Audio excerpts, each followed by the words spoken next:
The Mary Celeste, an American-registered brigantine, was found 400 miles east of the Azores. She was still seaworthy, the cargo was still intact, and there was 6 months' worth of food and supplies. The only things that were missing were the navigation tools and the 10-man crew aboard. The Mary Celeste was laid in the late 1860s, at the shipyard of Joshua Dewis in the village of Spencer's Island. She was originally registered as a British brigantine. She was launched on May 18, 1861, given the name Amazon. The ship's first captain was Robert McClellan. Her first voyage was in June 1861, where she sailed to 5 islands to take on cargo of timber to London. After supervising the ship's loading, McClellan fell sick and soon after died. The Mary Celeste had a few more captains and a couple of mishaps too. She collided with another ship in the English Channel. This gave the ship a bad reputation, and some people believed it was cursed with bad luck. In 1868, the ship was re-registered as an American brigantine, and renamed Mary Celeste. The ship had set sail from New York to Genoa on November 7, 1872, with a crew of 8 alongside Captain Briggs, his wife Sarah, and his 2-year-old daughter Sophia. Almost a month later, a passing British ship called Dei Gratia spotted Mary Celeste at full sail and adrift about 400 miles east of the Azores. There was nobody aboard. The ship had about 3 feet of water in the hold, and the lifeboat was missing. The ship was also undamaged.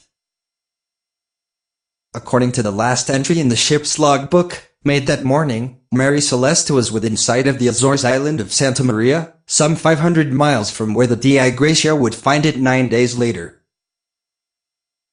At the salvage hearings in Gibraltar following her recovery, the court's officers considered various possibilities of foul play, including mutiny by Mary Celeste's crew, piracy by the Dei Gratia crew or others, and conspiracy to carry out insurance or salvage fraud. No convincing evidence was found to support these theories, but unresolved suspicions led to a relatively low salvage award. Mary Celeste continued in service under new owners. In 1885, her captain deliberately wrecked her off the coast of Haiti as part of an attempted insurance fraud. The inconclusive nature of the hearings helped to foster continued speculation as to the nature of the mystery, and the story has repeatedly been complicated by false detail and fantasy. Hypotheses that have been advanced include the effects on the crew of alcohol fumes rising from the cargo, submarine earthquakes, cicades, waterspouts, attacks by giant squid, and paranormal intervention. Many theories have been made, but the most logical one to me, and the one that I agree with, is that Briggs saw a storm coming, so in fear he told everybody to abandon ship and get on the lifeboat, which then drifted away and resulted in their deaths. Another logical theory is that due to turbulence or porous barrels, noxious alcoholic fumes may have escaped, either causing a small explosion or making the crew think an explosion was imminent. This might have led Briggs to order the crew to abandon ship, putting everyone in the lifeboat. The rope attached to the ship might have come undone, which might have led to them drifting away from the ship. Another famous story was that the ship was attacked by the infamous sea monster, the Kraken, a giant squid which for many centuries has terrorized sailors across the world. The story of her 1872 abandonment has been recounted and dramatized many times, in documentaries, novels, plays and films, and the name of the ship has become synonymous with unexplained desertion. In 1884, Arthur Conan Doyle wrote a short story based on the mystery, but spelled the vessel's name as Marie Celeste. This spelling has now become more common than the original in everyday use. In the decades that followed, fact and fiction became intertwined. As early as June 1883, the Los Angeles Times retold the Mary Celeste story with invented detail. Every sail was set, the tiller was lashed fast, not a rope was out of place. The fire was burning in the galley.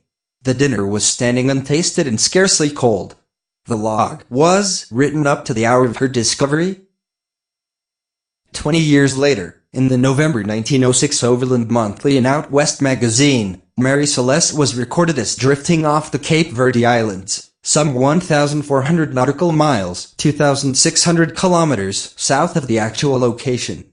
Among many inaccuracies, The first mate was a man named Briggs, and there were live chickens on board.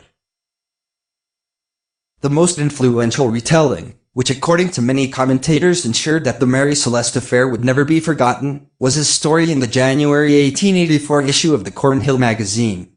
This was an early work of Arthur Conan Doyle, then a 25-year-old ship surgeon.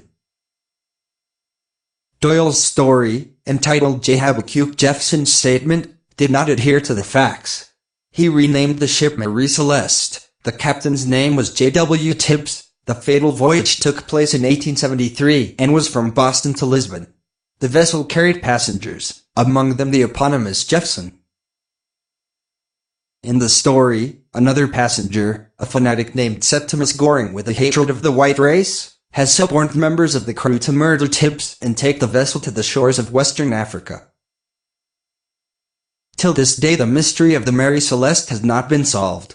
Will we ever be sure of what actually happened to the ship and its crew?